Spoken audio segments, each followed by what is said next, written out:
Chat. Show up. There we go. Hey, welcome back. We're back. We back, folks. Let's go.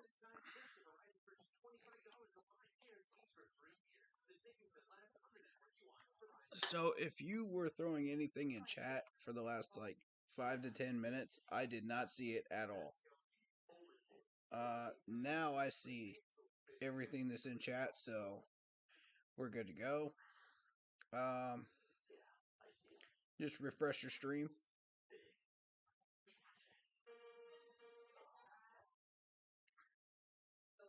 Let's see.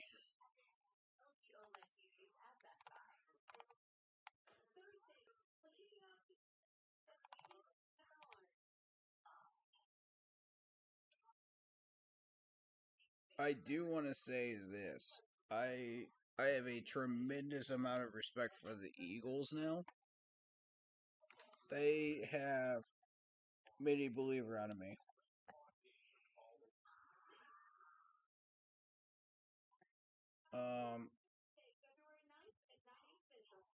I did not expect them to do what they did. So, all due respect. That completely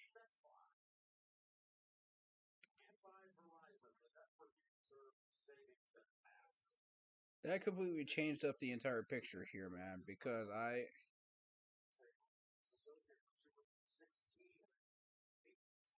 don't know, guys. Who's actually going to pull this off?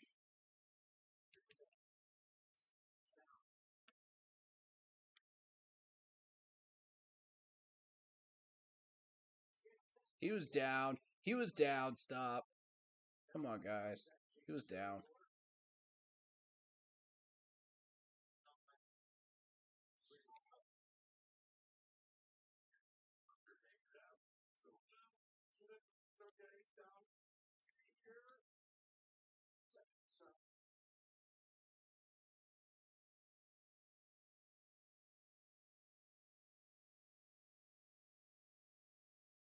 Oh, that was almost a sack. He was lucky to get rid of that. Ooh.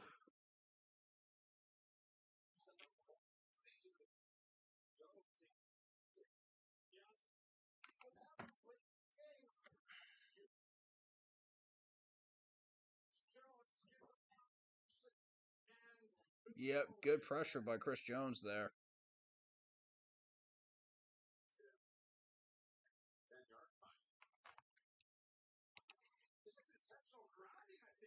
What?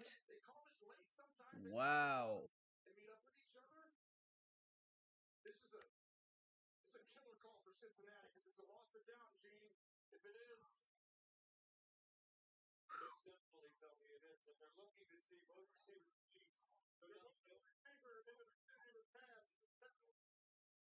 Oh.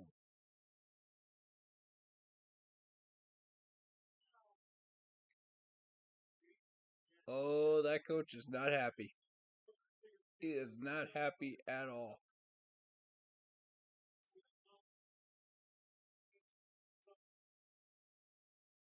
Yes, there was actually 34.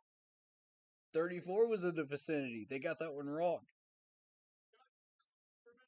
And he was pass interference too. Wow. I saw that. I saw that, refs. Y'all tried to pull a fast one on us. I saw that.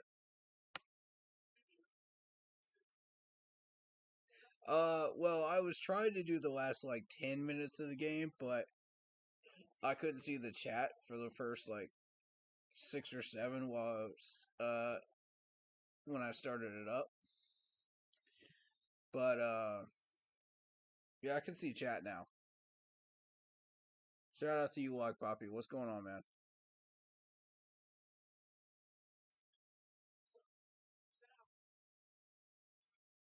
Oh, beautiful. How you gonna leave Hayden Hurst wide open, man? That's a big mistake. Oh, he got roasted. Oh, 21 got roasted. Mm.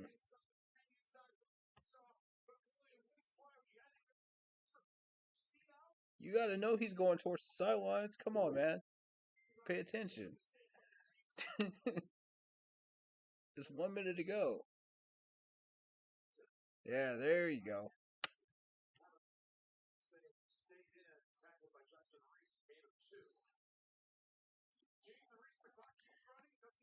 How am I feeling about Frank? It wasn't my first choice, but you know, I'll take it. It's a good second choice. I like the fact that the process came down to him and Wilkes. That shows me that Tepper really is serious about getting the right guy in for us. Um, I like Frank's history. I like a lot of stuff that he was saying in that interview with Kristen Barboni.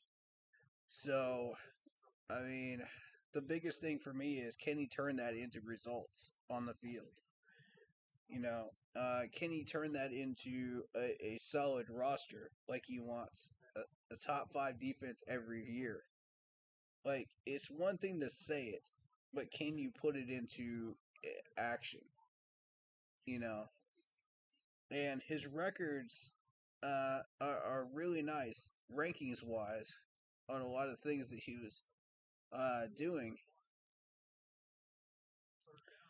uh, in Indianapolis. He's worked with some pretty good wide receivers up there and quarterbacks as well. So I think a lot of talent's gone through Indianapolis. The record may not show it, because it's just above 500, but he's had a lot of really good talent come through there. So uh, my question is, why is it just above 500 and not further than that? Oh, Chris Jones came to play, man. Dude's balling out. Look at this guy. Dude, he just manhandled 77. Look at this. God.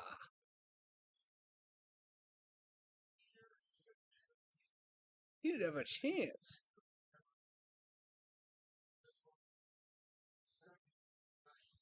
Big play right there. That's 41 seconds. This is going to come down to either a field goal or overtime. Um, but yeah, back to what I was saying about Frank. I like I said, I like the rankings of where we were in a lot of areas with Frank in Indianapolis. I like the yardage. I like the. Well, you guys can go through the numbers. Um,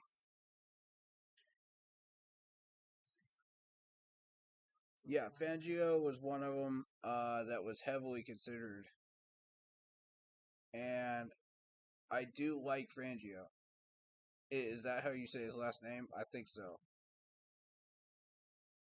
Ooh, nice return.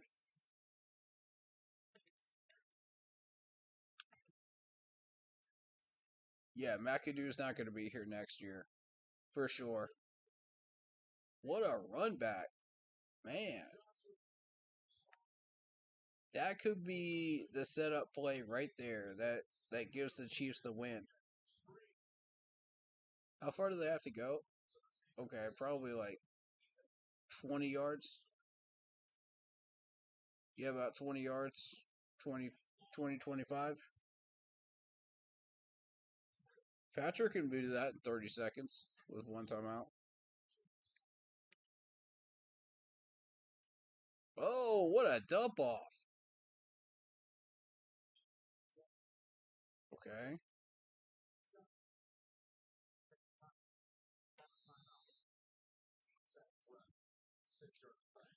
Oof.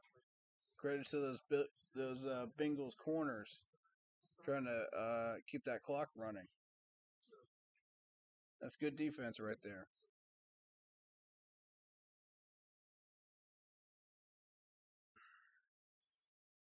Second and 4, they're going to have to spike it.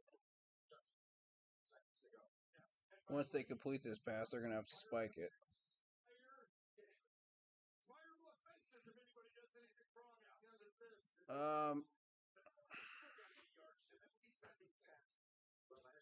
To kind of further the discussion, I don't want to give away too many talking points from an extreme when we get the coordinators hired.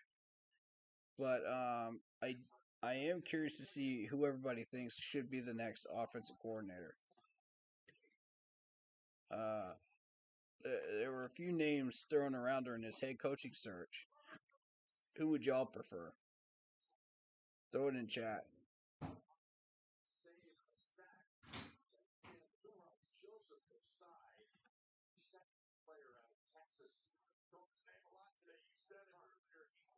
I did hear that the Cowboys are parting ways with Kellen Moore. So he's going to be out there. So that's one name. I don't know who else is going to be showing up.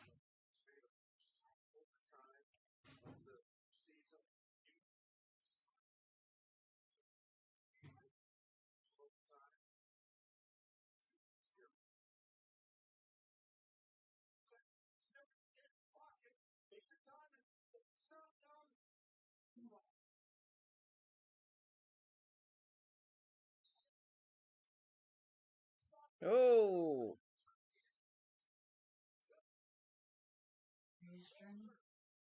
Yep. What is going on here? Is he okay? He seems okay.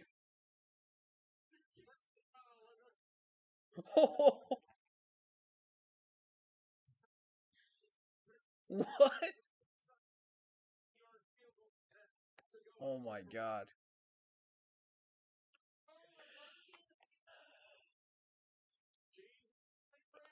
Yep.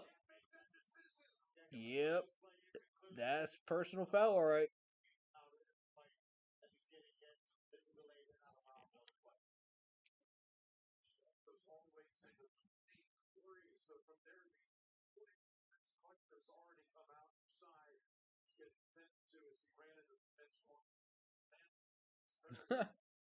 That's what you get. Shouldn't have hit him.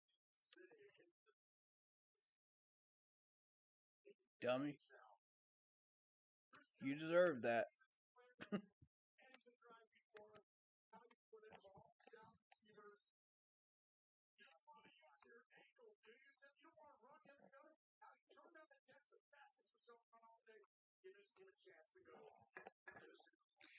Okay, Bucker, our former kicker, to take him to the Super Bowl. I told y'all this would come down to a field goal. 45 yards. Harrison Bucker.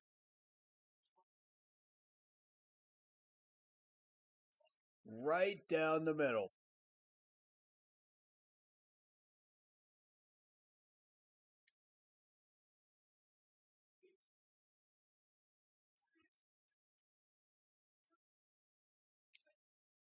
Wow. Chiefs and Eagles back at it again. How about it? Wow. What a crazy end to this game.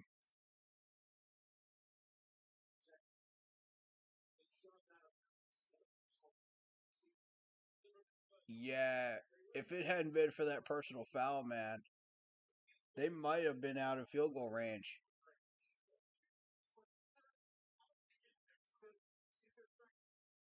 Man, that dude's going to be living with that penalty like all year. All off season. It's going to haunt him all year. I hope he learned from it. Because it just cost you the game.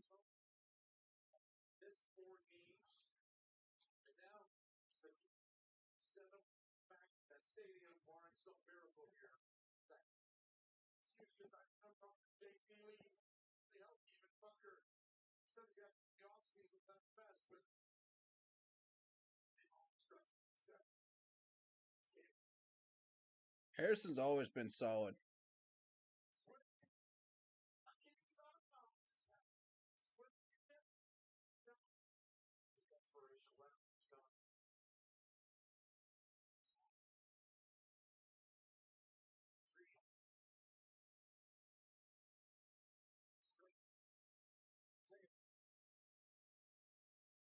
That's it.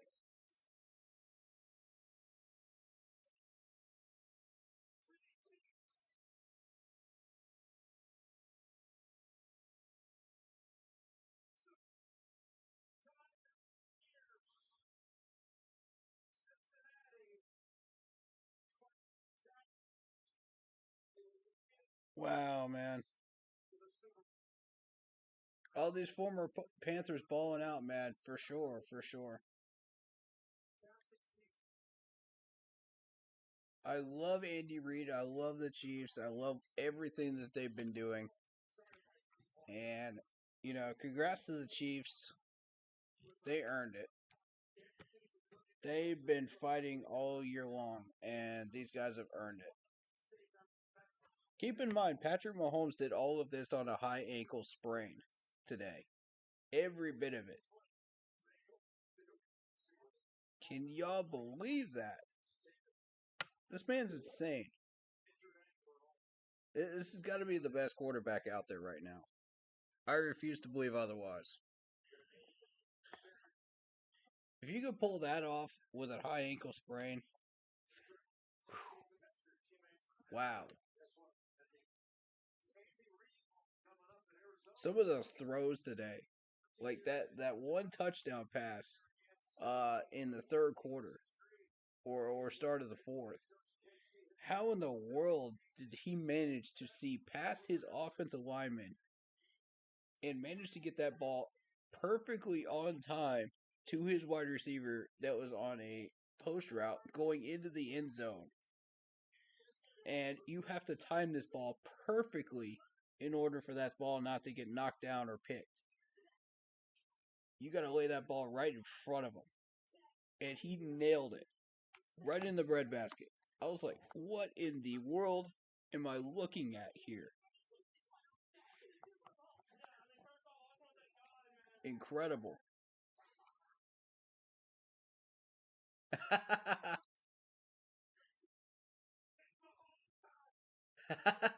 I love Jason Kelsey, man.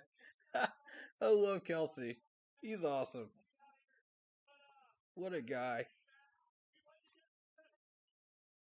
We got to get us a tight end like that in 24, man. We got to.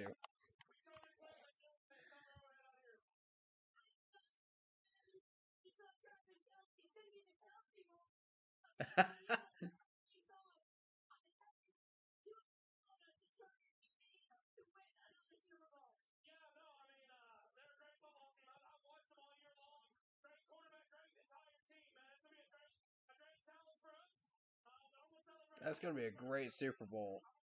I'm looking forward to this one. Mm-hmm.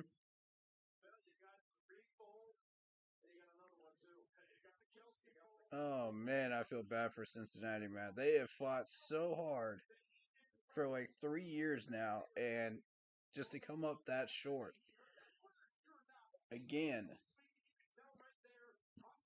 man. If you're a Bengals fan, that's gotta hurt. But you know you're gonna come back the next year and do the same thing again and be competitive and make it to the AFC Championship game again. So I mean, the Bengals know exactly where they are and where they stand right now. So you have to give them that.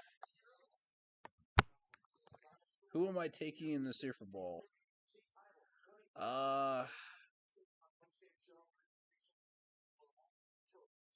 we're gonna keep an eye on Mahomes' high ankle sprain there because I think that's gonna be the key factor. That plus turnovers and the Chiefs' defense will be the three key factors. You saw turnovers were a huge factor in this game. Uh, there were what, 3, 4 turnovers in this game, and the Chiefs just fully had control. As long as they stay ahead in the turnover game, I think they've got a chance at winning another one. And that defense comes to play like they did today. Yeah, I see the Chiefs getting another one. I could definitely see it. I do like that Philadelphia offense though, so it could end up being a shootout. There's a high chance it'll end up as a shootout. So it'll depend on whose defense ends up better. Um, and I don't know, man.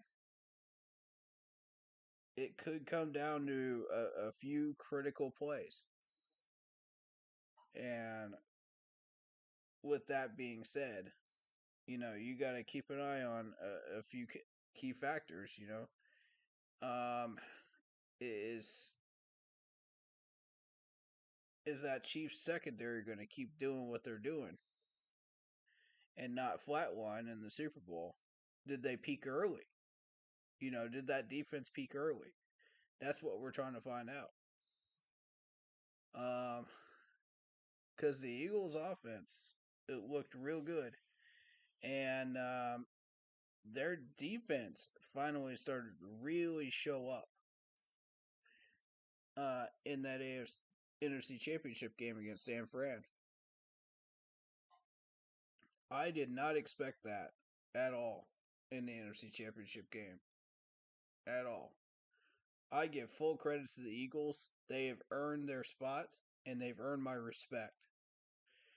I've been throwing them under the bus all year, and I am eating crow right now for Philadelphia.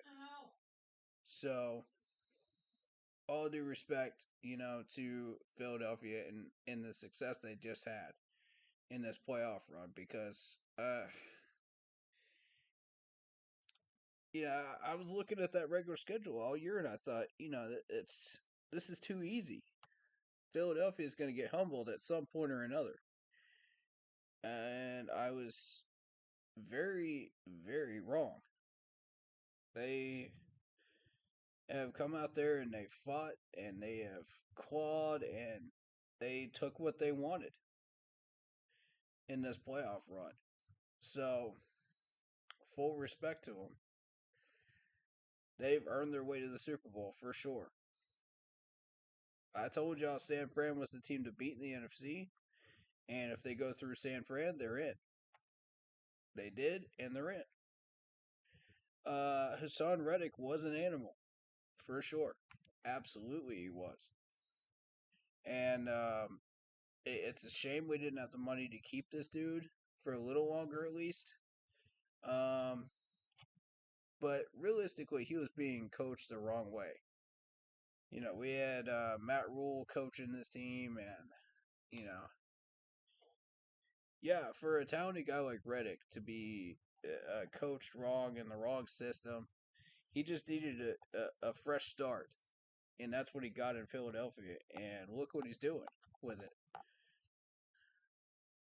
And it furthers the point that I was trying to make is all these former Panther players just balling out on other teams in better situations than what we had, and being coached better by people like Andy Reid, and the Cincinnati coach, and working with people like Joe Burrow, and it makes them better players, man. It really does. And when you're in the right system and you're being coached correctly, it will raise you up as a player. So, this is going to be a very, very interesting Super Bowl. I am going to be rooting for the Chiefs, just so everybody knows. I do prefer the Chiefs over the Eagles, although I'm not.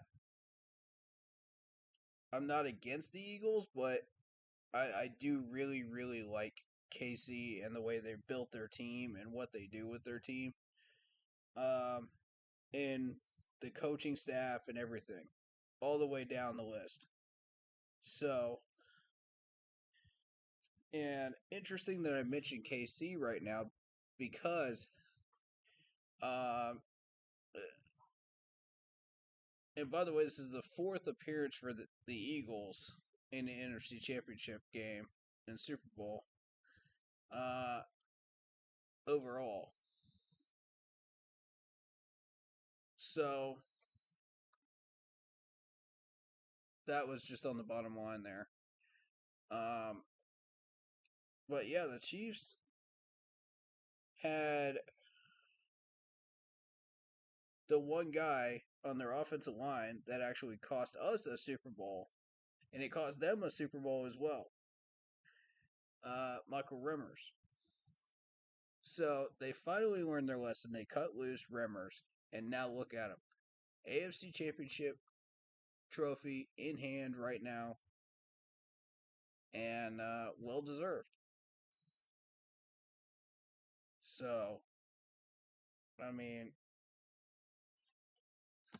now that you don't have to deal with Von Miller, it's a straight shot. You know,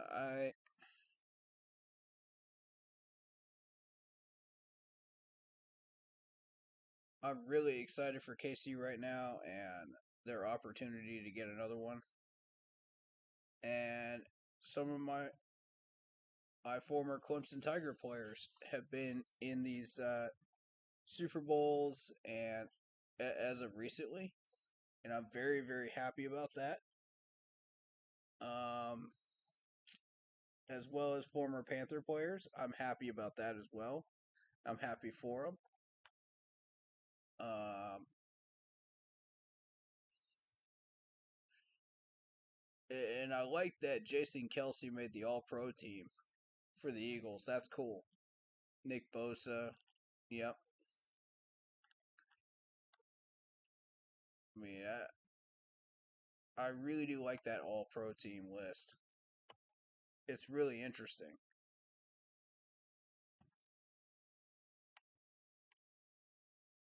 And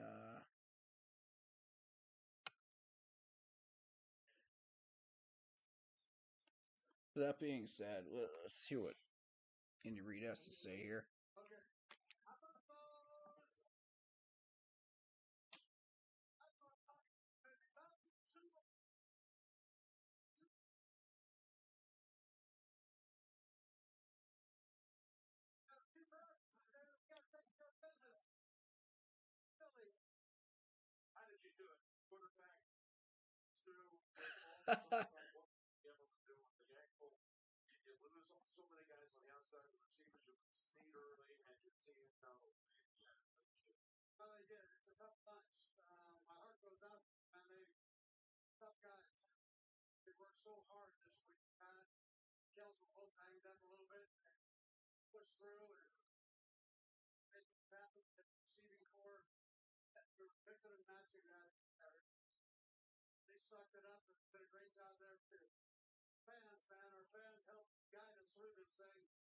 Yeah, they did.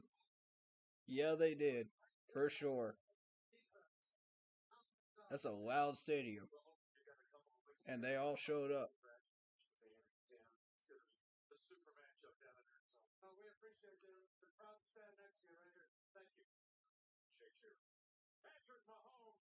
That's a ball coach right there. That's a ball coach. Andy Reid is a ball coach. I don't care what anybody says. That dude is a straight up ball coach.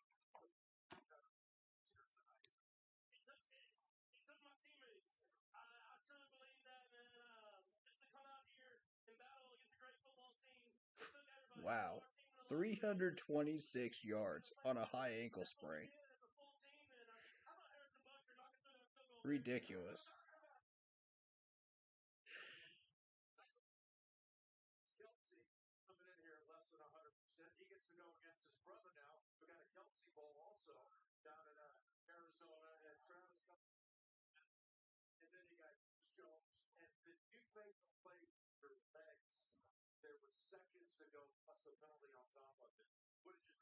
Travis Kelsey was not 100%. What injury did he have? I don't remember him having a injury in the playoffs. I could be wrong though.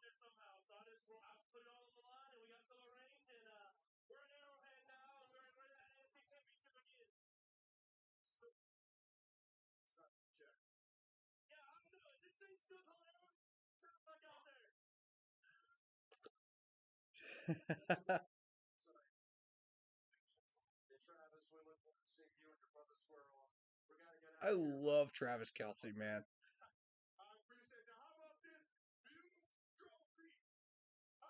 What a guy.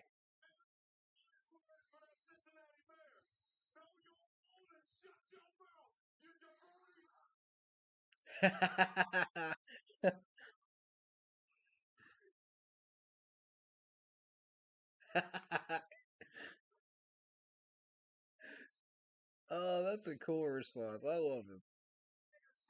I love him. We need a tight end like that, guys. For real. Let's go grab one of those in 24 draft. How about it, y'all? Oh man.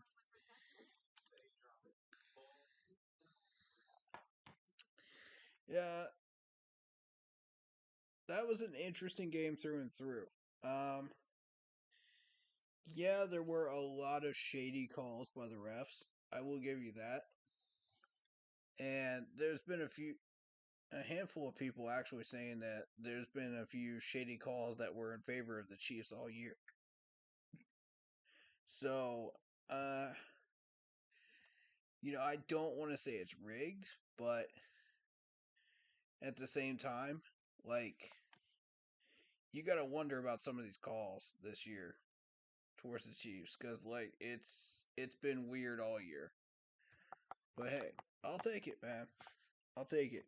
I think people love Andy Reid. I think people love the Chiefs and what they represent, and they're great role models for the league, and for the youth. Like, I would love to see these guys like competing at least in the AFC Championship every year, and just being competitive, and whoever faces them, awesome, man. You got to earn your way through. Nothing's handed to you. You got to earn your way through. And the Chiefs have been a competitive team for years and years and years.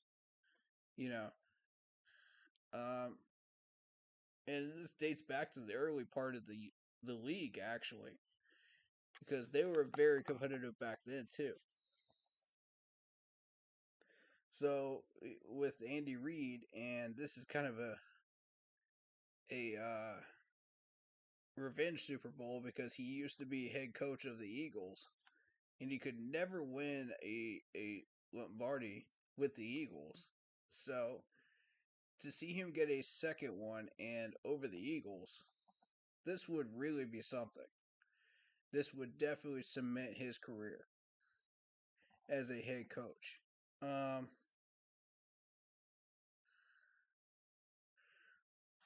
so I'd like to see it happen, man.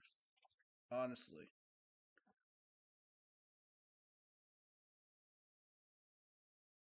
but I've had a couple of people say, "Oh, you can't build a fantasy football roster around Travis Kelsey." Wrong. I've got two rings, starting out my fantasy football roster around Travis Kelsey. This dude is solid every single year. Every year.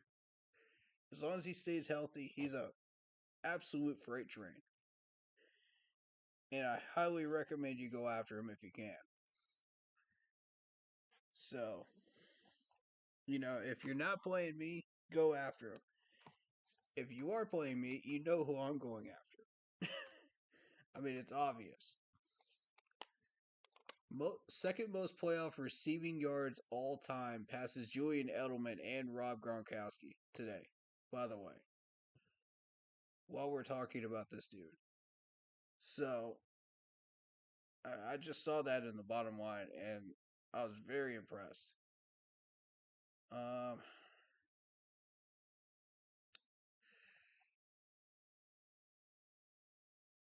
and that's a few main wide receivers that did not return in this game for the Chiefs, and they still managed to pull it off with a little help.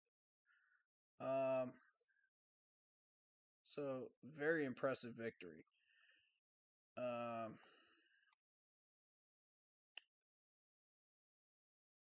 I do want to get into Christian McCaffrey because of the NFC Championship game. Christian McCaffrey had himself a day too, and they were really starting to respect this dude. Uh, and I think it's interesting how they started to really respect him now that he's with the Niners and not with us anymore. See, this is another situation where they don't see the Panthers as relevant. And then he goes off to another team and suddenly he's a pro bowler, he's the best running back out there, he's this, and this, that we've been saying all this time about the guy. Yet when he's in a Panther uniform, he barely gets any credit. And I'm sitting there going, really? Really? He gets minimal credit, saying that, whenever people talk about the Panthers, it's Christian McCaffrey, all year long. Until we're not relevant anymore. Then it's just the Panthers. And he goes over to San Francisco, and it's all, oh, Christian McCaffrey this, Christian McCaffrey that. And all these other players, and suddenly he's a celebrity over there. And I don't understand it. I've been trying to tell people, man, that they don't respect the Panthers at all. They haven't. And they hated the fact that we went to the Super Bowl in 15, by the way. They still hate that. Whenever you buck the system and you do something you're not supposed to do in the league or in another sport, oh man, the mega elites hate that. They hate it. So, that being said, uh, this year, all people thought before Wilkes came along was, oh, Christian McCaffrey is our whole team. No, that's not true at all. We've got Jeremy Chin. We've got all these great players, man. And they just never paid attention to even a third of them. It was all CMC. Well, then he gets traded, and then nobody pays attention to us at all. It's like we're dead water, dead meat at the bottom of the NFC to the rest of the league. Well, here comes Wilkes and turns it back around and almost puts us in the playoffs. So, I mean, it's not necessarily just one player, that makes up a team. I've been saying this for how long now? And I don't know, man. Take that for what you will. 1,400 something receiving yards for Travis Kelce there. And we will eventually get a tight end that has that type of skill set, I think. But not to the level of Travis Kelce, in my opinion. Or Greg Olsen again. Like, it'll be somewhere close, but it won't be to that level. Um,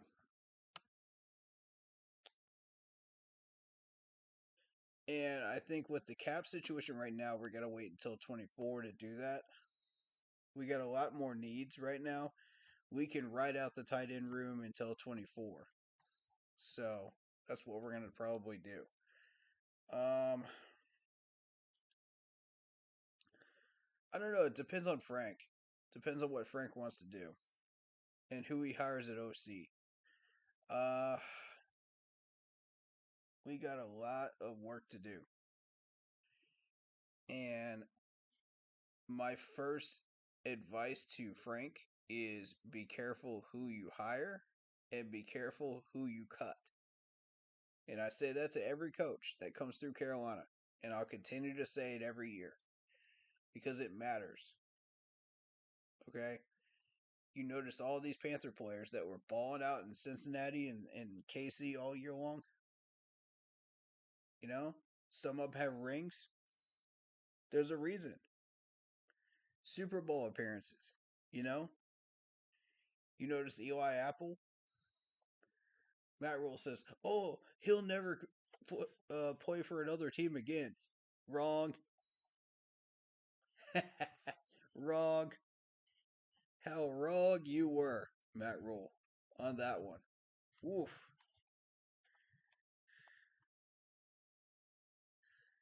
You're getting some serious crow on that one, buddy. Because that man has been consistently good with the Cincinnati Bengals. And that shows a lack of coaching. So, again, that furthers my point on that.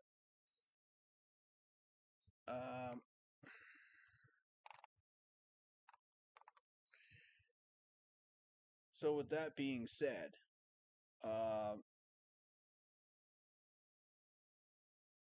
I know that we are targeting a specific defensive coordinator right at the moment, but who would you want at offensive coordinator if you were to pick one right now? I would love some names in chat here. Much about his coaching style, if that makes sense. I think you may be able to lure Ken Dorsey back here if you had Wilkes as a head coach, but without Wilkes, I don't know, man. I don't know. I just don't see him coming back here once he's tasted success in Buffalo. So, I mean, Tepper really ruled out all the guys that he knew were not going to be serious contenders and just gave the guys second interviews that he knew were going to be sticking around. So the fact that it came down to those three shows me he was taking this decision very, very seriously. And he wanted to get it right this time.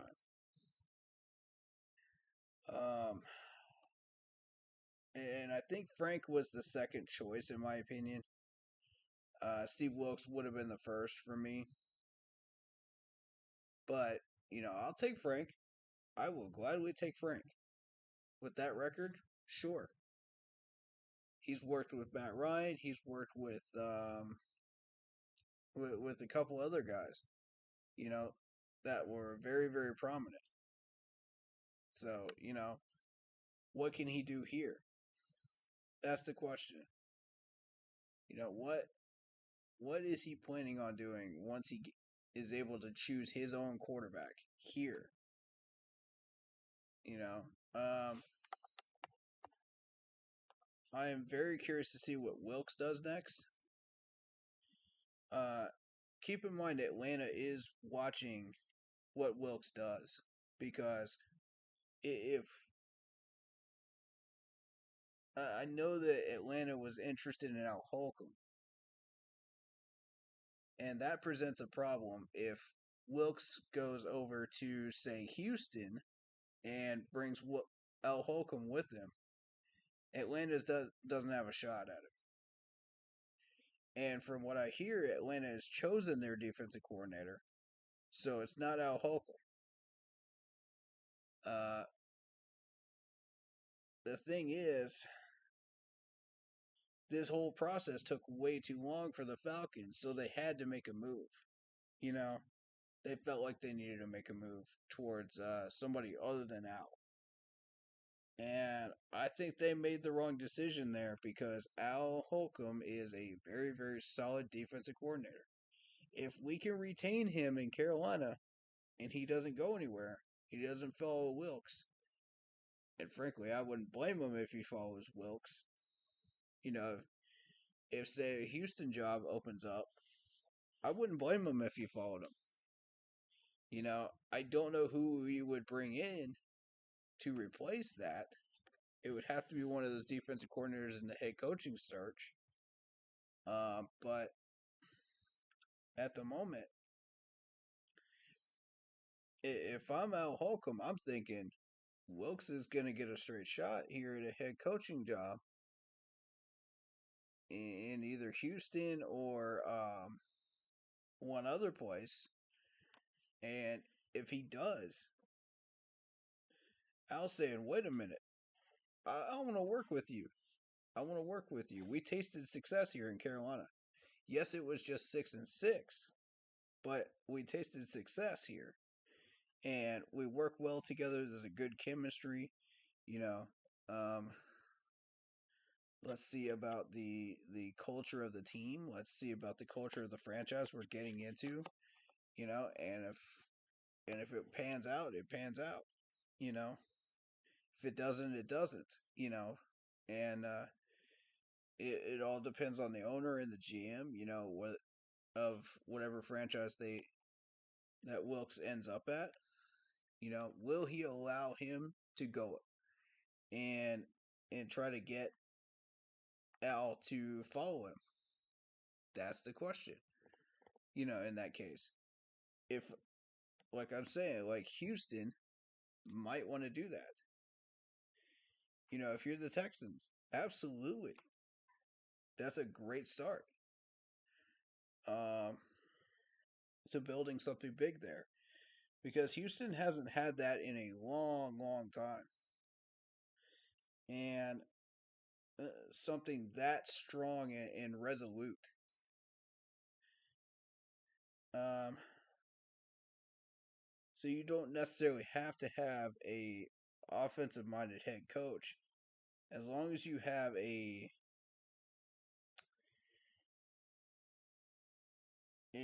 good staff and a good roster, then I'd say you're good. Um, that's a good starting point. You know, what other places might be looking for a job spot right now? Um, that's a good question. Maybe the Giants at this point. I doubt it. Uh, what other teams were sitting at the bottom of the league that might be looking for a spot? We just don't want the Falcons to steal any of our guys. That's one of our priorities. Do not let the Falcons get any of our guys. Because unless it's Matt Rule people, then I don't care. But if it's Wilkes people that he has retained or put in himself, then we don't want those guys going to Atlanta. Or anywhere in the division. Because interestingly enough, the Buccaneers and the Saints were also interviewing people from within the division. So it's with this division being as bad as it was this year. I mean, if you're a GM or an owner right now in the South, and you're looking at some of the choices out there, I would be willing to go outside of the South to go and hire my people because what we had within the South definitely didn't work this year. Clearly. The only people that really did were Wilkes' people. Steve Wilkes and his crew. And I also want to point out that when we had issues with special teams, Steve Wilkes was quick on the gun. He knew exactly where the problem was and he fixed it right away.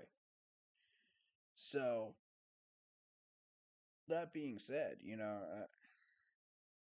wherever he ends up, he is very, very good at diagnosing where the issues are. He also knows this team very, very well from top to bottom, and he'll eventually learn whatever team he ends up at from top to bottom. Thus, he'll be able to figure out his staff right away, where the problem is, and have that solved within the first year. That I can guarantee you.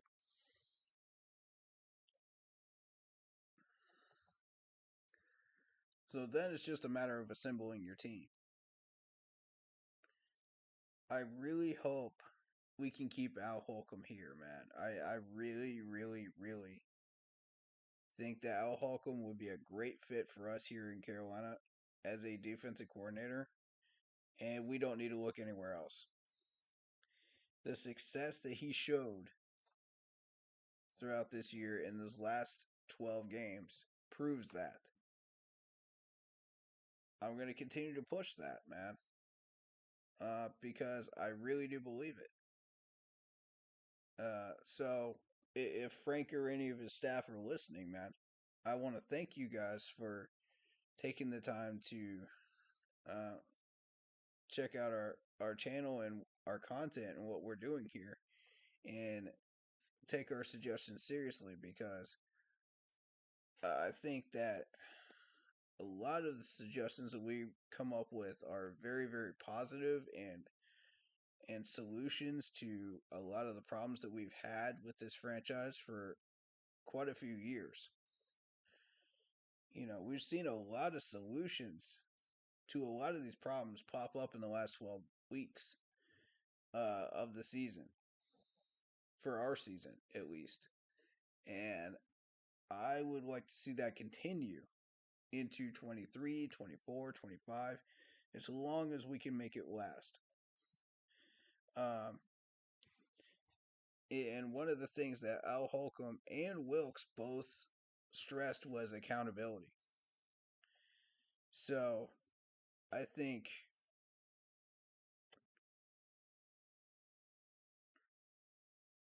I don't know if Wilkes will want to stay here at a defensive coordinator role and have Al Holcomb be the assistant.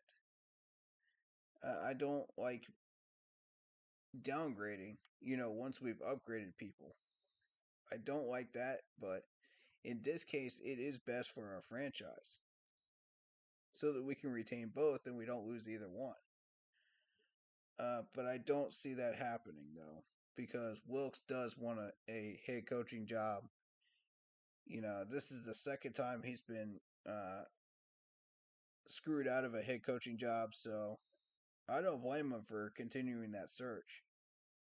But in the meantime, if you can somehow stay here in Carolina, we would love you for it, man.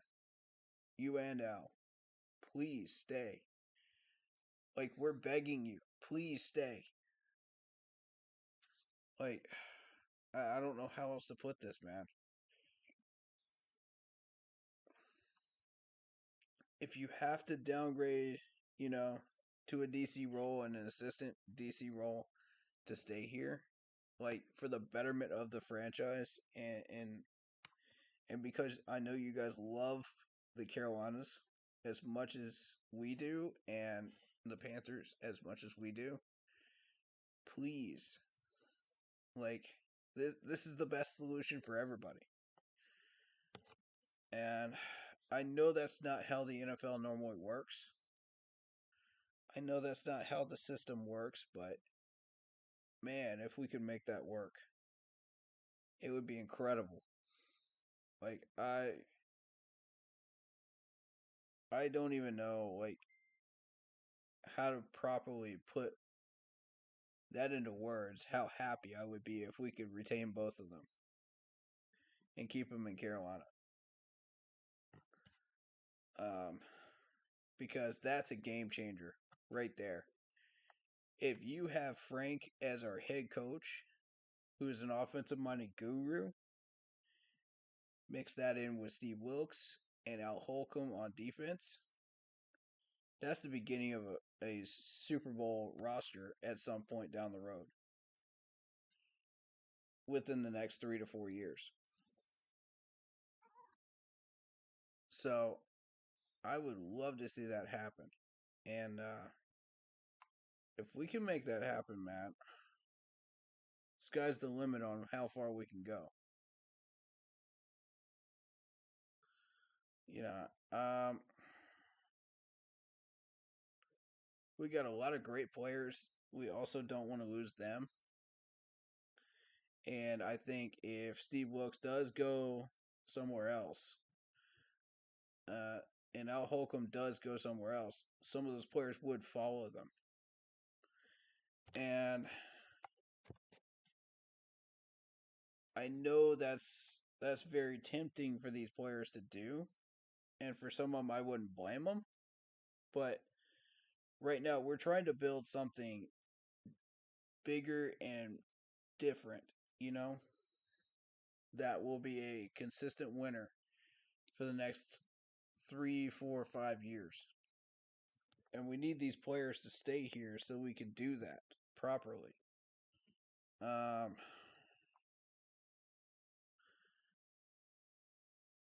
yeah, and I do understand if it's just for cap reasons. If you're letting people go, I get that, you know. But at the same time, like, if you're doing it just to follow Wilkes, please stay.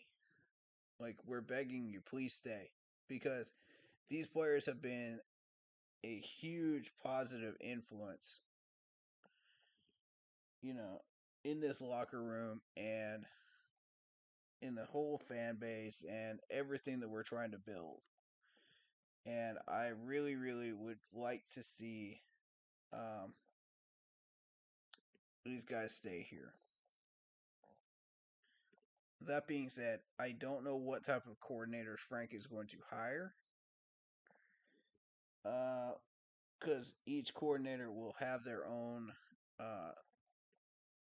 philosophy and how they do things. So, in their own style of offense or defense, respectively. So, whatever we do choose to hire, that's what we're going to be basing our re-signing period choices on. You know, and our free agent choices and our draft choices as well. So, that being said, you know, we have a basic idea what our positional needs are at this point.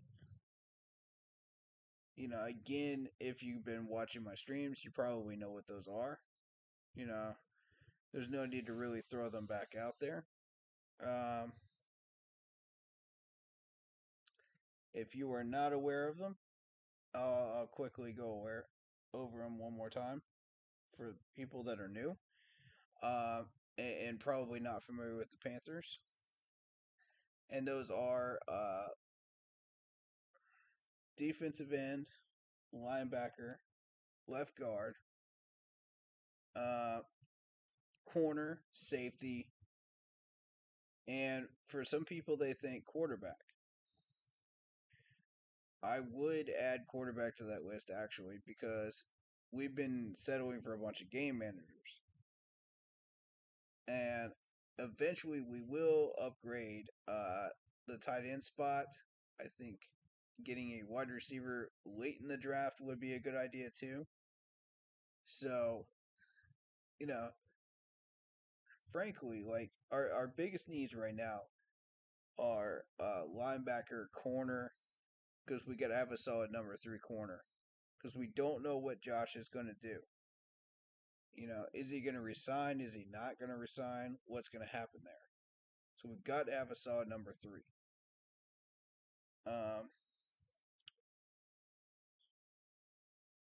Defensive tackle would be on that list as well. I want a defensive tackle because our draw plays and draw play stopping was not ideal at all. We were not able to stop the draw for anything this year. Even once Wilkes came in, we still struggled with it for a few games. So we need somebody that complements Derek Brown. That needs to happen.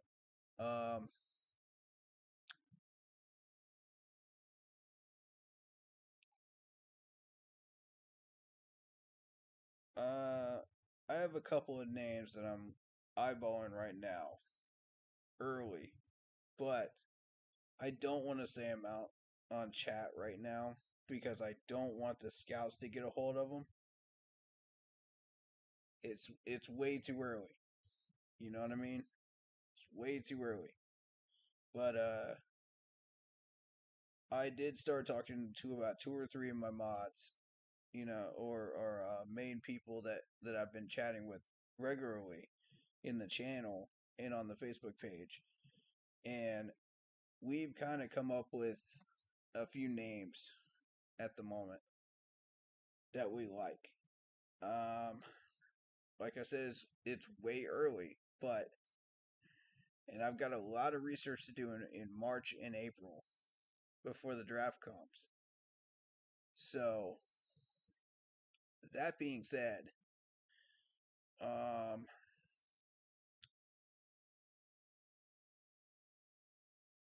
it's going to be centered around those positions that I can guarantee you, but I can't say who I've got eyes on. It's way too early for that. Um, but they know who we're really targeting at the moment.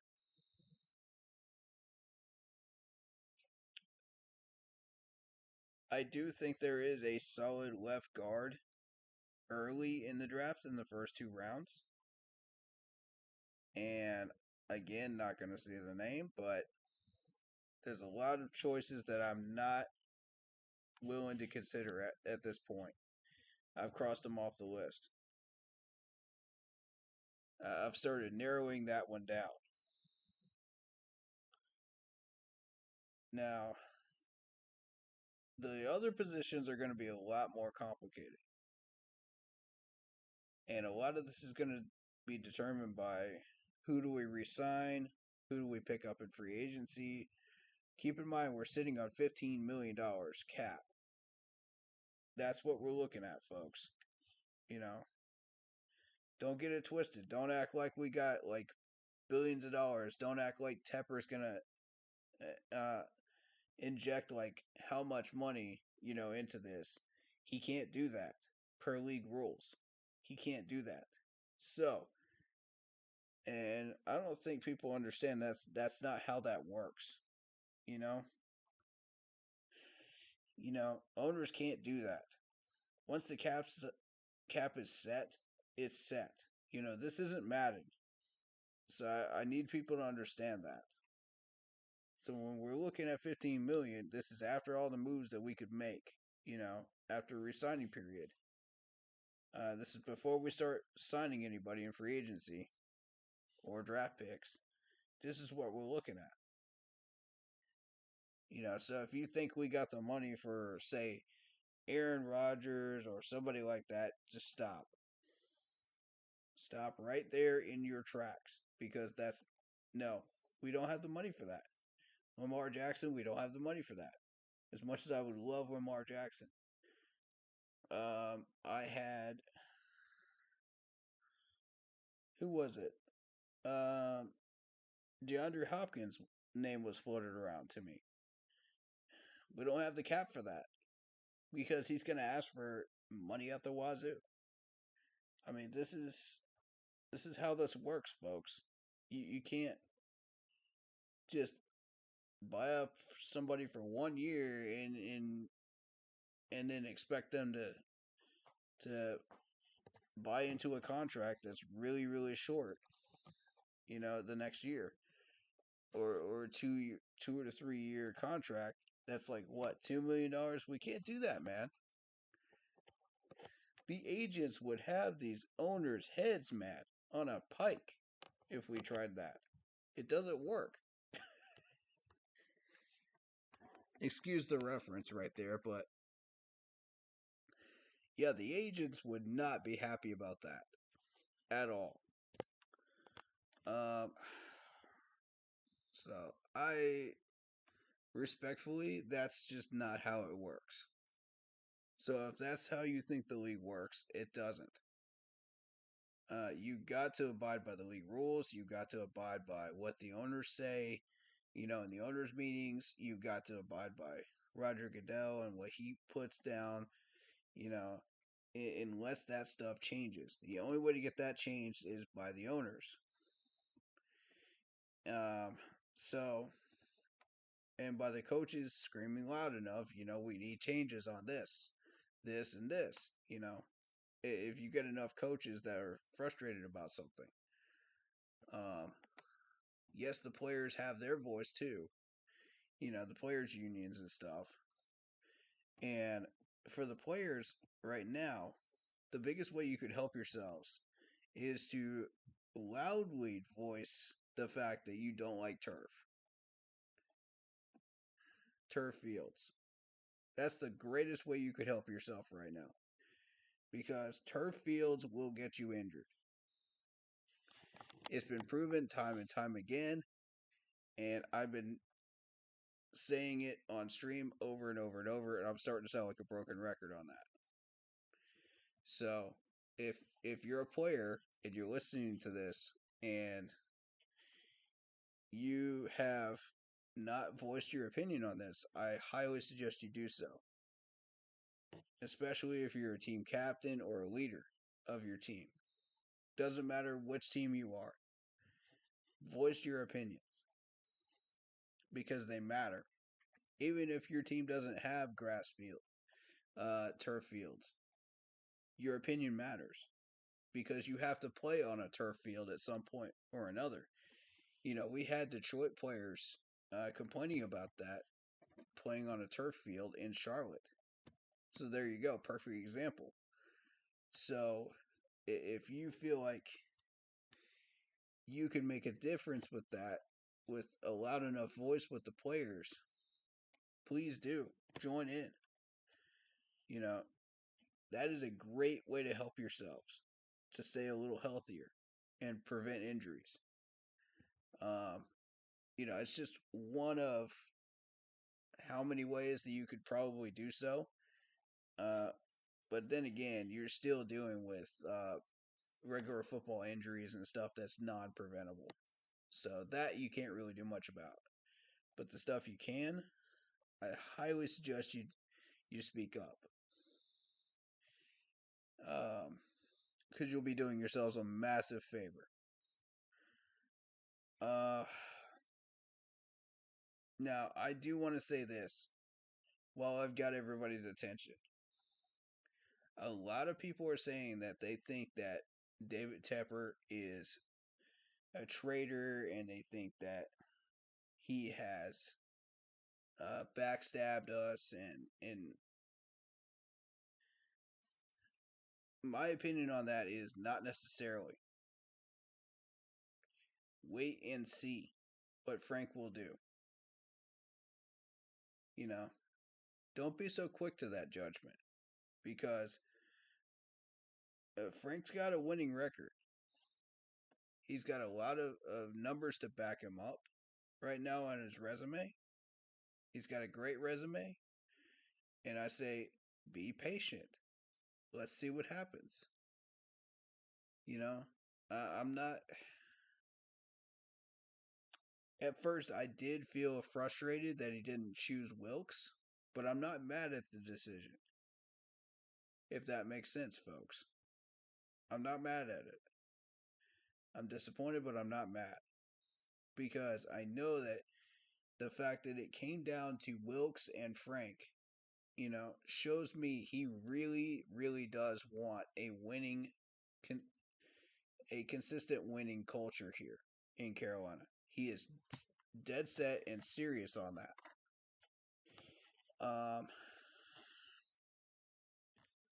As far as Tepper's wife being involved in that, I didn't really like that she was going to be involved in the process. But um, if she has to be, then yeah, pass all the tests. Make sure you're set up and ready to go. Then by all means, we'd love to hear your opinion. You know, and get involved in those because you're the owner's wife at this point. Your opinion does matter. Um, but without all the tests being passed, yeah, sure. I agree with the league on this one because you got to have all your credibility and all your ducks in a row before you can get involved in this stuff because this is serious. You know, this is serious business. You got to be on point because this is 3 to 4 years of the future of the franchise on the line here. You know, this is not something to screw around with. And we're skating on thin ice as it is, as a franchise. We either go downhill or we go uphill, one way or the other. Which way we're going, that depends on Tepper. And it now depends on Frank. So, whoever he gets as coordinators, it now depends on them. So, will this turn into a successful year? We'll see. First year, I'm not really expecting much. Second year, I am. Because we'll be out of the cap situation. We'll be able to build instead of sit on our hands and be handicapped by the cap situation. And have to get rid of people that we don't want to get rid of. So once we start building, then that's when I'm really going to start evaluating Frank as a head coach and really taking that seriously and saying, okay, well, what is he doing for us right now? You know, as a head coach, how is he changing the culture? How is he affecting what we're trying to do on the field and off the field? As far as like roster building, everything, the whole 9 yards. So there's going to be a lot of things that I'm going to be looking at in the next 2 to 3 years. And y'all know what I'm looking for if you've been paying attention to my streams. If you're new here, it's pretty clear, what boxes that you would expect to see checked for a head coach or a job, for a new guy coming in. And if you want to know what some of those boxes are, look at Steve Wilkes and what he did. You know, changing the culture, accountability, mechanics, you know, discipline, things you can't put on a scoreboard. They have to be learned. There has to be chemistry. You know, that stuff you can't translate to a scoreboard right away. Once you built a team full of those people that are accountable, disciplined, and know what they're doing, and when I say disciplined, look at the offensive and defensive lines last year. How many penalties did you see these guys have once Wilkes took over? That's what I'm talking about when I say discipline. Like, how many penalties did you see get called on these corners? Safeties. You know, that's what I'm alluding to right there. That's what discipline looks like. If you are understanding of what you're supposed to be doing and how you're supposed to do it without drawing a flag, you're going to be successful. And then you start building on it, building on it, building on it. And that success builds further success. And the higher up you go, the better you're going to do. Um,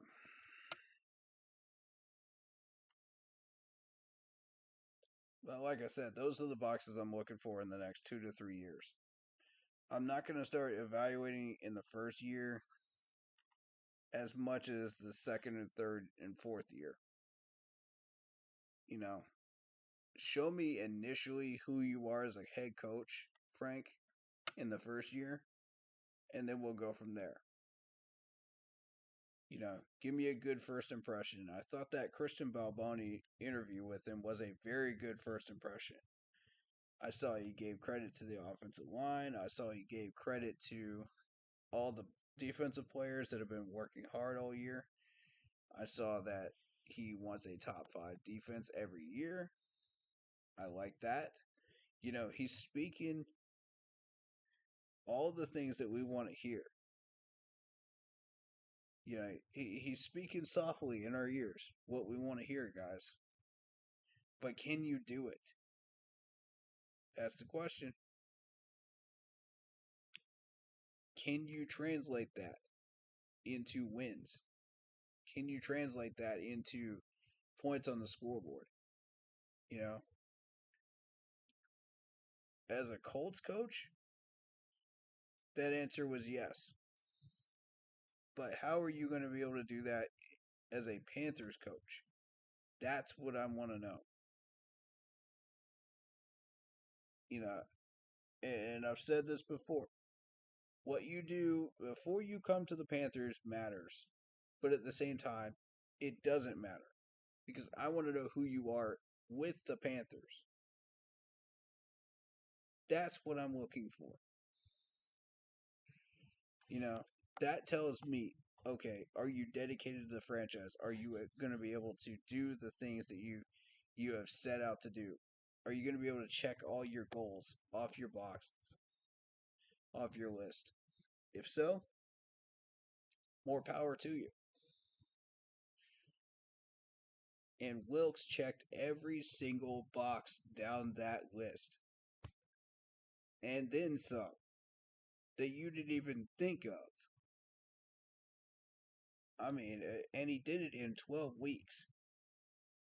12 weeks, folks.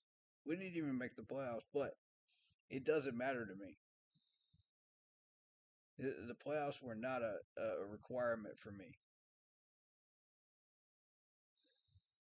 For him to get that job.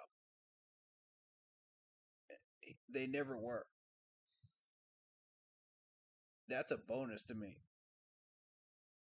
That's a bonus for the fans. That's a bonus for the franchise. That's a bonus for the players and how hard they've been working. Like, that shows that they earned it, you know? And the fact that we came this close shows me that we had the potential to do it. If there's a lot of ifs, ands, or buts, fact of the matter is, we're here now. We are where we are. And that's okay. That is perfectly fine with me. Like I said, write out the schedule. Let's see where we end up. Wherever we end up is where we end up. You know, and the goal at the end of the day was to get a head coach that could help us to win.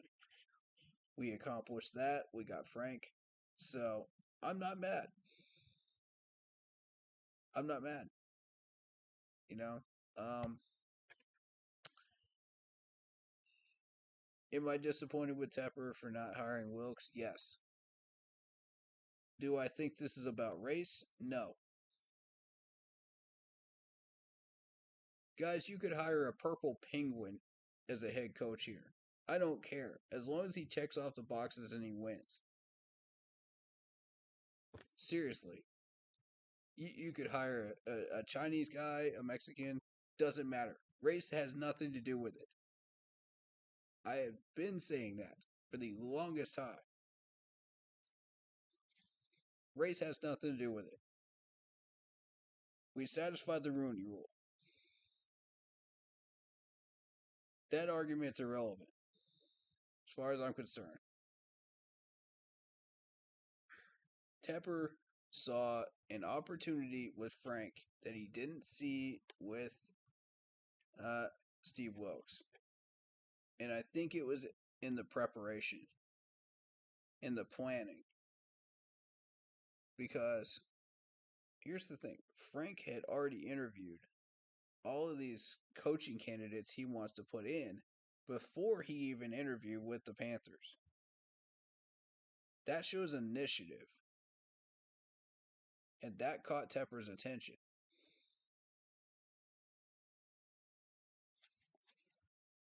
And I would be foolish as a fan to ignore that. You know, I think that's a major factor. You know, if you show initiative, imagine you're interviewing for a job, guys, and you show initiative and you understand the company that you're about to work for.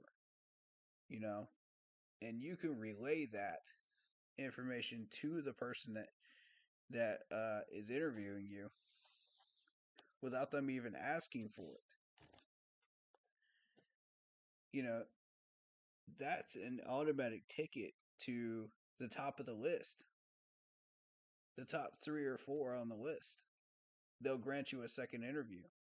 And that's exactly what they did with Frank. And I think that's what got Tepper's attention the most, in my opinion. Now, I could be off, I could be wrong here, but I think I have a strong feeling that that's what got Tepper's attention. So, that in mind, keep your eyes peeled for any changes that may occur within the roster within the first 2 to 3 weeks after these coordinators are hired, because that's going to tell us exactly what this new chapter of the Panthers is going to look like.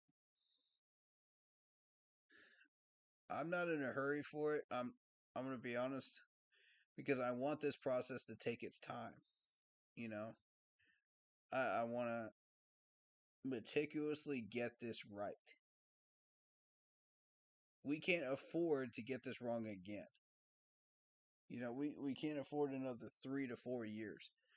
These veterans on this team are either going to stay here and retire a Panther with even better players that are coming through the pipeline, or they're going to go somewhere else and retire somewhere else. Those are your two things that are going to happen. And we can't afford to get this wrong. So,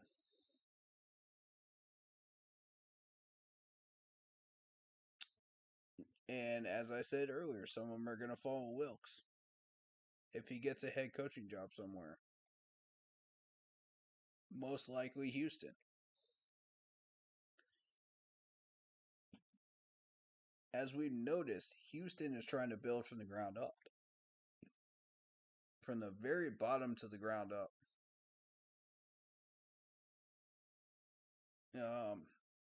So what they'll need is a good head coach. They'll need a solid defensive coordinator to make that happen. So that's where I would go if I was Steve. You know, see if you can reach out and see if they're interested in you. But if you really want to stay here, Steve and Al, I really suggest that you let them reach out to you. If they don't reach out to you, then you know exactly what you want to do. And that's to stay here. Because we can give you opportunities here in Carolina. And we can get you heavily involved in a very, very good team that is being built right now.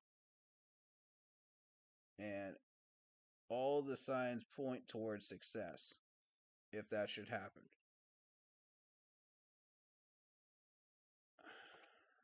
You know,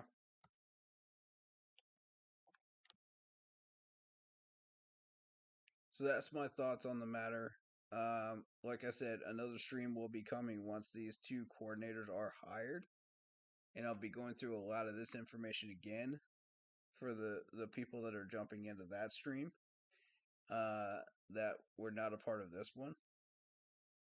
So if you hear a lot of that information repeating and ideas and suggestions repeated in that second stream, that's why.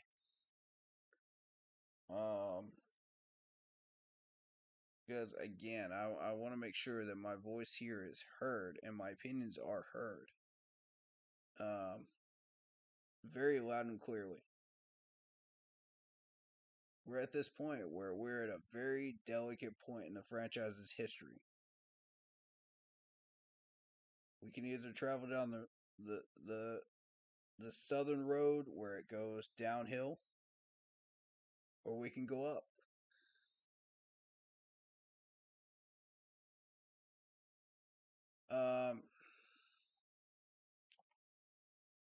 Now, if you are making the statement, we can't afford to get this wrong, based on the fact that the players could either retire here or move away, then yes, you have an argument.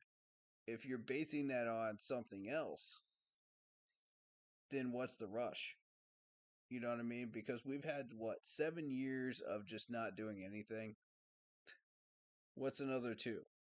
Until we get this roster set up and this coaching staff set up the way we want it and get out of the cap situation. What's your hurry? You know? I know y'all want a Lombardi as bad as we do, but what's your hurry? What's your rush? You know, this process takes time. And if you want it one and done in 1 year and then just back to the regular old 6-win seasons again, then I suggest you go to a different team because that's not what we want to build here. You know, that's not the goal here. You know, we've seen that fail time and time again. That's not the way things should be done in Carolina anymore. And I think Tepper understands this. You know, I think Scott understands this. You know, I think that Frank also understands this. You know, he's trying to build a consistent winner too. We won't know until we see the resigning period what he does. But I was saying through this whole process, whoever we hire coaching wise through this entire staff has to work with Scott Fitterer in tandem. It's got to be chemistry. If these two factors are working against each other, like they were in the case of Matt Rule and Scott Fitterer, Scott's just going to find ways around you. It's going to make his job incredibly more difficult, but he will find ways around you. And trust me, he will do it too, because he knows his job is secure. Now he's going to be a lot more aggressive about how he does it. You know, so I just want the new coaching staff to keep that in mind. You know, and the fans here to keep that in mind too. So we want them to work with Scott, not against him. That's the goal here in Carolina. That's what I want to see going forward. I don't want Scott going anywhere. I don't think he will. You know, not with this Frank hire. I don't think he would have gone anywhere with Wilkes either. He would have stayed here with Wilkes. He was a lot more likely to stay with Wilkes than he was with Frank. But I still think with the Frank hire, he's not going anywhere. He's staying here. Because he does see the potential. But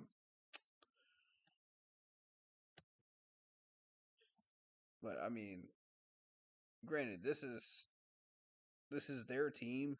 They own this team. We don't. We're just the fans. But our opinions do matter. You know, our opinions always will matter. because that's how Jerry Richardson created this team. He said the fans are the most important part of the team. And I really want to believe that in 23, but without Richardson as the owner. But I don't know. You got to help me buy into it, guys. Because right now, I feel like a lot of us that are making a lot of common sense opinions and coming up with solutions instead of complaining about stuff constantly with this team and not offering anything are not getting heard. And that's part of the reason I created this channel, is so that we could all band together and get heard by this management. So, what they do with that information and our opinions is up to them. But again, like I said, that's what we're trying to do here. So I'm hoping at some point down the road that even if we don't get credit for it, as fans or as as a Panthers family, at least we're being heard, and that's what matters. You know, um, and I think as these numbers grow on this channel of of people that are very good at negotiating and coming up with solutions for this franchise, you know, eventually they will hear us and they will start to notice that we're coming up with really good stuff here that could help. We're not just out here, oh well, these players are constantly bad and they're trash and they're garbage and that this and this and that and the coaching staff is garbage. No, stop. That's not who this channel is anymore. And my goal is to get to a point, number wise, of these types of fans in this fan base that we cannot be ignored, that we have to be noticed, you know, that they can't just throw us under the bus and say, oh, well, it's just another random YouTube channel at the bottom of the pile, you know, that doesn't come up in the search results. We're better than that, you know? There's 510 of us on this YouTube channel alone. Almost 600 Facebook followers right now. I think that's the start of something really, really amazing and beautiful as a community and as a family that one day will not be ignored and will be heard. And I'm starting to think that maybe the management was starting to listen to us a little bit last year. Maybe I'm a little bit off here. Maybe some of these guys were not really noticing us, and they just happened to be on the same page with us. But there were a lot of weird coincidences, weren't there? I know y'all noticed them.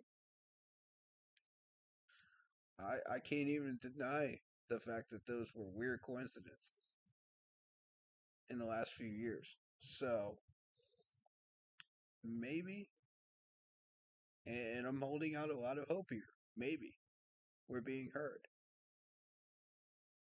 And uh, if we are, I feel truly honored and blessed as a Panthers YouTuber to catch the attention of our management and to have our voices heard.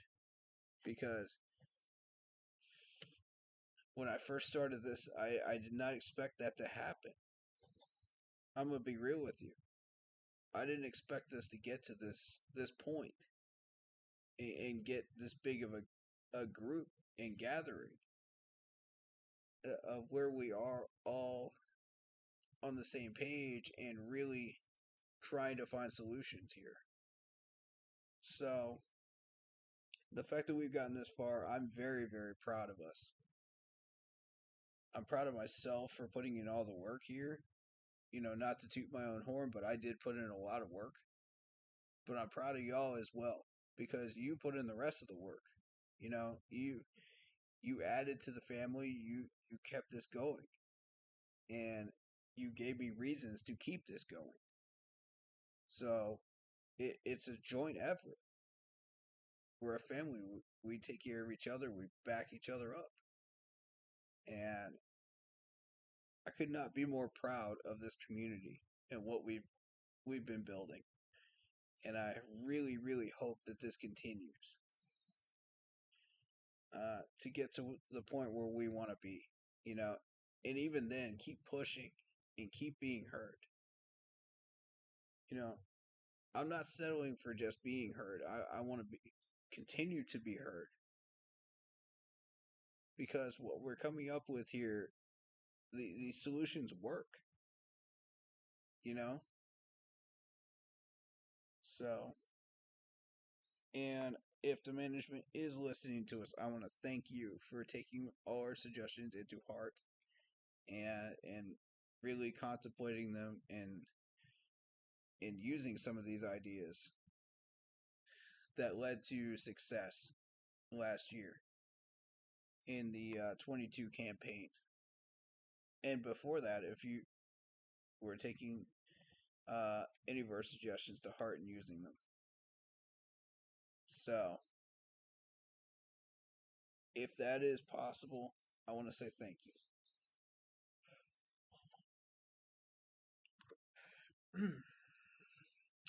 That being said,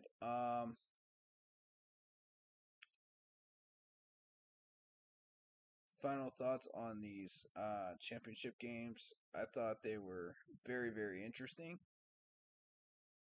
this year. Again, I didn't expect San Fran to be manhandled by the Eagles like they were, uh, and run over like that. That was not what I thought would happen. And as far as the Chiefs game, I did not expect that amount of bad reffing to happen and be biased towards the Chiefs, but it did. They did get an equal number of calls as well, so on them. So I do want to be fair there. Um, but it was a lot of laundry on the field for that game, for sure. Um, but very interesting finish. Very interesting indeed. I told y'all if Mahomes plays and that Chiefs defense shows up, it's going to be an interesting game. And I was right. It's going to come down to a field goal. And I was right on that one, too. So, um, that shows me I've got a pretty good read on these two teams. And I'm pretty satisfied that I was able to read them as well as I was. That's a good sign going forward. Um, I do want to warn people about the Jaguars. You know, the fact that the Jags have gotten this far and they came that close to the Chiefs is a very, very good sign if you're a Jacksonville fan. That the next 3 years are going to be very, very exciting for you guys. Be prepared, strap yourselves in. And for those saying, oh, well, that's not Panthers related, when I posted stuff about that on the Facebook page, I have been telling y'all, I do focus on Panthers news, you know, as well as stuff outside of the Panthers. NFL news, as it relates to all 32 teams. I try to keep tabs on all 32 teams if I can, you know, and understand what is going on around the league so that we can better ourselves as a franchise and know what to deal with when we get some of these teams on our schedule. And some of these players that may or may not end up in a Panther uniform. So, you never know. Uh, all that being said, I'm going to turn this over to the chat. Anybody you got any things they want to point out or say here? It's all you guys from here on. I think I've pretty much spoken my piece here. So it's all you. Um,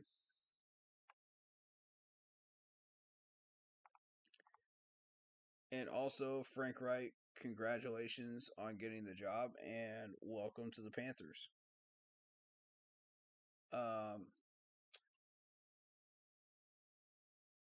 For those that don't know, he was actually the one that threw our first franchise touchdown pass. So, as a quarterback.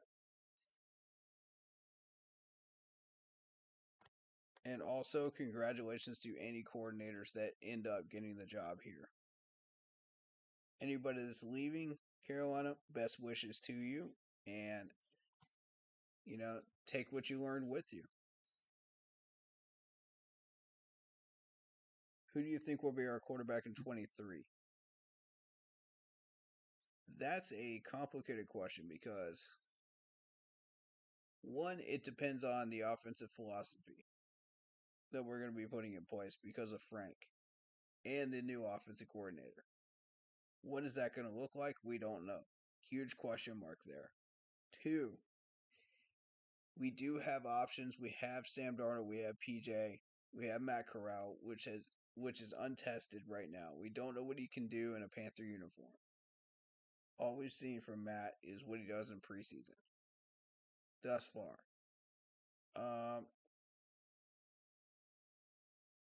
Do we have the money to go after Lamar Jackson? No. Do we have the money to go after some of these star quarterbacks right now that are going to be going around the carousel? Name your quarterback. Name your famous quarterback. No. We don't have the money for it.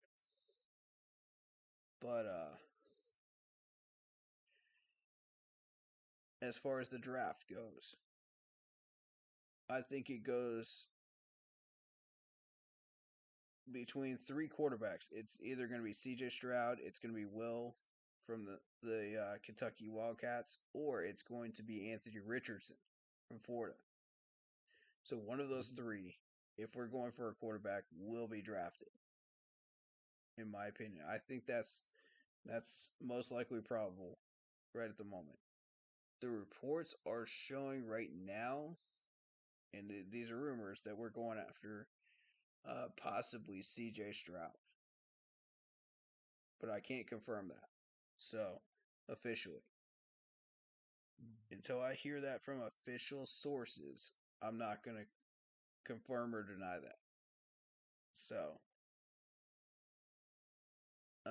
right now, I would prefer Anthony Richardson if you want my opinion on which one we should get.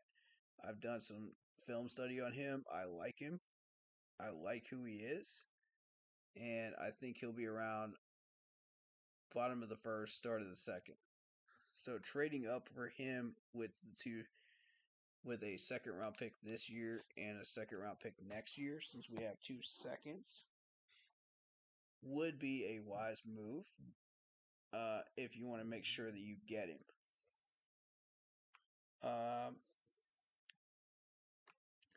Would I pick him at 9? No. That's a reach. We should draft a defensive end first, then considering how last year's draft went, we see if Anthony Richardson can drop. That would be nice. That's my take on it too. We don't have to go defensive end. We can go defensive tackle. We can go linebacker. There's a few different options sitting there at the number 9 spot. But as of right now, that's what I'm looking at. As far as our choices. So I think it's a little early to be looking at draft choices at the moment until we know what our philosophy is and who our new coordinators are. All right. So, any other questions or topics you guys want to cover? I'll go ahead and shout everybody out. By the way, I will make that list of people during the raid and I will shout all those people out during the Super Bowl stream. Is that cool with everybody? We'll do that during the Super Bowl stream. All right, so be expecting that. Will you do another stream sometime soon? Yes, when both of the new coordinators are announced, the offensive and defensive coordinators. We'll have our first look at what our system is going to look like once I've done proper research on both of these guys plus Frank. Then we'll know exactly what we're doing with, and I can cover all of that information in about a 2-hour stream. Plus whatever y'all want to talk about after that. We will not be doing mock drafts until March or April. So I do want to make sure people know that. So February, we're going to be just chilling out, waiting for this re-signing period. I'll put out a few videos on the re-signings, but that'll be about it. You know, the only stream you guys will see is the one about the coordinators and the Super Bowl live play-by-play reaction on that. So, because I plan on doing that regardless. So yes, we do have some action going on here in February. So don't, walk away from the channel just yet during the off season. There is still content to put out. We still got work to do as a franchise. So, in its early months. So after the draft, up until training camp, you probably won't see me do much except for the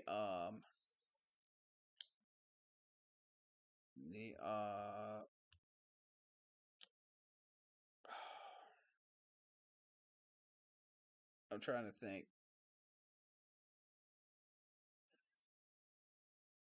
For the combine. That's what I was trying to think of. The combine. So you will see me cover the combine. But for the most part, I won't be covering much during that time period. So if you guys want an off-season video series, let me know in the next 2 live streams in the chats what your ideas are for those. Or go on the Facebook page in the comment section and put that in. What your ideas are. And we'll look at them. We'll throw up a poll. We'll see what we want to do. So that's the plan right now for this off season. And of course, I'll be covering all 3 days of the draft. I'll be doing a lot of draft prep work during March and April. Mostly April. You'll see me streaming heavily mock drafts in April. And it'll be a lot of people players on this list that we may or may not go after. And it'll be plainly obvious which ones are going to be false flags to throw off the scouts. So that being said, I will see you guys in those streams. It's been a pleasure. Again, go check out the Facebook group page. Keep pounding in all caps for in-game posts, polls, opinions, and reactions to NFL news. If you have not yet liked or subscribed here on the YouTube channel, please do so. Join the family. Join the crew. And tell your friends about us. All 32 teams, fans are welcome, especially those that are new to the game that would really like to learn about football and ask any questions in the chat that you would like. We'll be glad to answer them for you. We are very welcoming and happy community here, and we're happy to answer any questions you guys have. Just let us know that you're new to football and you'd like to ask some questions, and we'll be happy to answer them. Sure, I'll be glad to take the time to answer those. So, if somebody doesn't answer them for you here in the chat. So, and do be nice to those people because they're new and inexperienced in how the league works. So um, that's why I've been very kind about how I say how the league works and versus how it doesn't. But I've been a little harsher with the people that have been saying these things in the Facebook pages because those folks should know at this point. They've been watching the game for how long now, and they've got knowledge on it. So y'all don't have any excuse. So if you're a newcomer though, you do absolutely have an excuse. So that in mind, um, we'll see you guys soon. Hopefully in the next stream or the Super Bowl stream, you'll see my second fantasy ring coming through the mail. So I'm very excited to have that to show you guys. So uh, hopefully it comes before the next one. So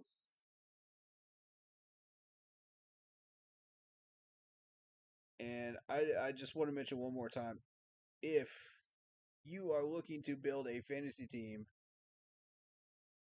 yes, you can build a fantasy team around Travis Kelce. I have proven it twice now and won rings. It can be done. So until next time, of course, we have a mantra around here, and it's the name of the channel. But before I say it, I want to shout people out. Block Poppy, the real Sunchild. How you doing? Randy Swanson, Chrisito. I say yeah. Cooper. Cesardis. I think that's how you say your last name. By the way, I didn't read his comment. It's brother versus brother in the Super Bowl. Yes, it is. Indeed, it is, and I love that. Uh, and for anybody that I did not get that was coming through here, shout out to all of you. Shout out to all the new members and the new subs. Appreciate all of you. I don't have your names at the moment, but I appreciate all of you. Welcome to the crew. And again, I will be shouting out the people from the raid during the Super Bowl stream. So be ready for that. I'm going to try to shout them out in the next stream when we when we talk about the coordinators and the new head coach. But if I don't get to it, it will be in the Super Bowl stream. 100%. I've had a lot going on, so I haven't had time to do that. I have other projects outside of YouTube, so that's why. So, um, that's also why I didn't cover the first game today. So, I had very good reason. But, emergency situation got handled today, so that's why I was a little late. But I did get the last 9 minutes of this game on stream, so glad I was able to do that for you guys. All right. See you guys next time. And of course, as always,